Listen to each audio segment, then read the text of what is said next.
नमस्कार मंडळी, मी आणि माझी माहेरची फॅमिली आम्ही सातपाटीच्या यात्रेला गेले होते। प्रत्येक वर्षी रामनवमीला सातपाटीला यात्रा भरली जाते आणि मी सुद्धा रामनवमीच्या दिवशी माहेरी गेलेली। मग काय सर्वांनी प्लॅन केलं की आजपासून सातपाटीच्या यात्रेला सुरुवात झाली आहे, तर आपण जाऊया। आणि मग आम्ही सर्वजण फर्स्ट डेलाच गेलो होतो। तर तुम्हाला या ब्लॉगमध्ये पाहायला मिळेल की यात्रेत आम्ही कशी मज्जा केली, यात्रेत काय शॉपिंग केली, हे सर्व तुम्हाला या ब्लॉगमध्ये पाहायला मिळेल, म्हणून शेवटपर्यंत नक्की बघा। आणि फायनली इथे आमचं सातपाटीच्या यात्रेला जाण्याचा प्रवास सुरू झालेला आहे।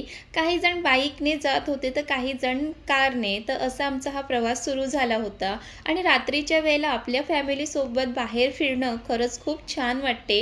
आणि रात्रीच्या वेळेत तर यात्रेला जाण्याचा एक वेगळाच काही आनंद असतो, कारण तुम्हाला या यात्रेत नक्कीच समजेल की आम्ही कशी मज्जा केलेली आहे ते। आणि आम्ही इथे यात्रेत पोहोचलेलो आहोत। आम्ही रात्रीचे 12:30 वाजता इथे पोहोचलो होतो, कारण ही यात्रा सकाळी 4 वाजेपर्यंत असते आणि यात्रेत तर खरी मजा तर रात्रीच असते। आणि इथे ना पहाटे 4 वाजेपर्यंत असल्या कारणाने लोक 12 नंतरही येत होते। तुम्ही इथे पाहू शकता की किती गर्दी होती। आता तुम्हाला पुढे जाऊन अजून समजेलच की यात्रेमध्ये किती गर्दी होती। आणि आम्ही यात्रेत पोहोचल्यानंतर आम्हाला पाहायला मिळालं की चारी बाजूने फक्त तुम्हाला स्टॉल पाहायला मिळतील। मग ते शॉपिंगसाठी, खाण्यासाठी, मुलांचे खेळण्यासाठी खूप असे स्टॉल होते। आणि यात्रा म्हटले की आपल्याला वेगवेगळ्या वस्तू पाहायला मिळतात, जसं की इथे तुम्ही पाहू शकता की लाकूडपासून इथे बनवलेल्या वस्तू सुद्धा आहेत, ज्या तुम्हाला अशा यात्रेमध्येच पाहायला मिळतात। आणि ते लाकूडपासून बनवलेले ते अगदी छोटंसं छान वाटत होतं, बसण्यासाठी वगैरे छान होतं। आणि आम्ही सुद्धा प्रत्येक स्टॉलवर थांबून प्रत्येक वस्तू बघत होतो, कारण बघितल्याशिवाय आपल्याला कळणार नाही की काय आहे। तर तिथे इलेक्ट्रिक वस्तू सुद्धा होत्या छान छान असे। आणि पुढे जाऊन तर आम्हाला पाहायला मिळालं की खूप सुंदर असे वॉच होते, जेंट्स लेडीज दोन्हीसाठी होते आणि प्राइस पण खूप कमी होती। आणि किचनमध्ये खूपच उपयुक्त असं भांडींचा सुद्धा स्टॉल होता। आम्ही सुद्धा भांडी बघायला गेलो आणि खूप वेगवेगळे भांडी तिथे पाहायला मिळाले। आणि लेडीजला कितीही किचनमध्ये भांडी असले तरी तिला कमीच असतं।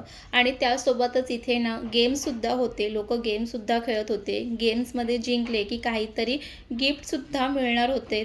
आणि मग काय, आमच्यासोबत आत्याचा मुलगा, मामाचा मुलगा हे होते, त्यांनी सुद्धा गेम एन्जॉय केलं। आणि इथे तुम्ही पाहू शकतात की मुलांसाठी खूप असे खेळणीसुद्धा आहेत। तो गाईज आम्ही इकडे आता चष्मे घ्यायला थांबलेले आहे, तर इकडे चष्मे ट्राय करायला आहे। बघ ना कोणता आपण हा छान वाटतो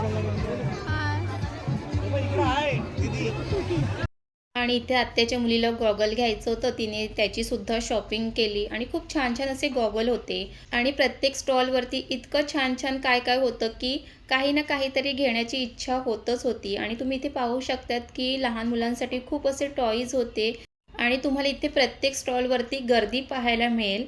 आणि खरंच खूप मज्जा येत होती सगळं स्टॉलवर जाऊन पाहण्यासाठी। आणि खरं सांगायचं तर लेडीजसाठी तर शॉपिंग करण्यासाठी खूप असं ऑप्शन होतं। आणि इथे आम्हाला दिसलं खूप छान असे बँगल्स, नेकलेस असं स्टॉल दिसलं। मग आम्ही सुद्धा तिथून शॉपिंग केली, छान असे बँगल्स घेतले।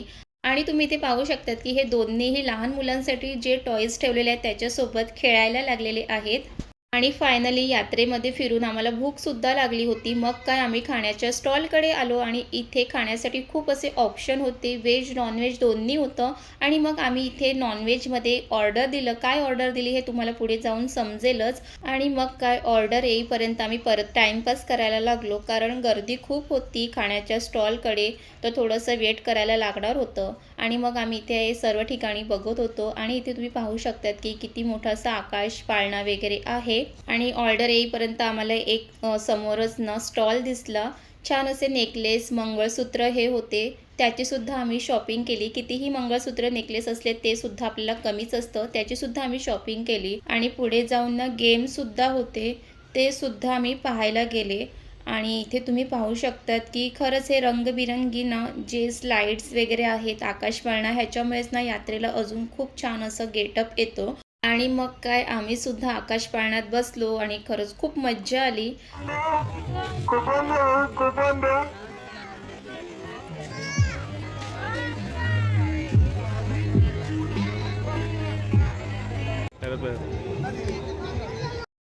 आणि यात्रेमध्ये फक्त आम्ही शॉपिंग करत नव्हते, तर खूप अशी मजाक मस्ती पण करत होतो. त्यासोबतच फोटोज, व्हिडिओज पण घेत होतो, कारण हीच एक आठवण असते.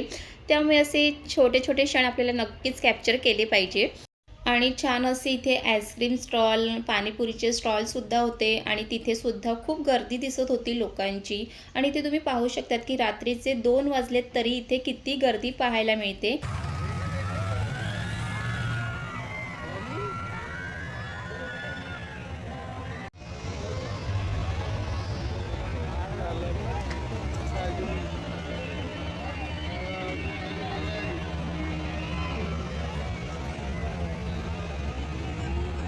आणि इथे तुम्ही पाहू शकतात, की चिकन भुजिंग, कबाब ह्याचे सुद्धा स्टॉल होते.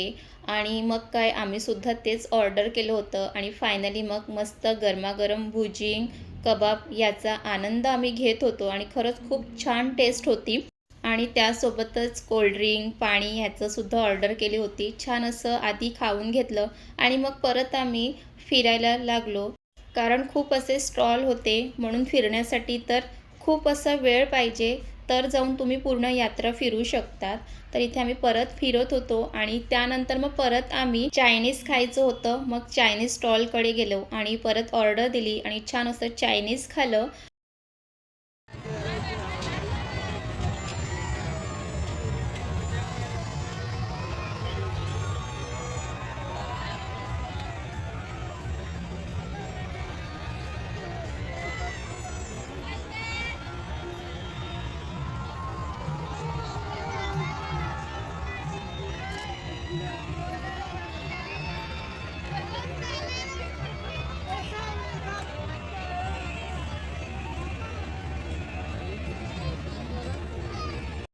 आणि लेडीजला शॉपिंग करण्यासाठी टॉप होते, शॉर्ट कुर्तीज, लाँग कुर्तीज हे सगळेसुद्धा होते.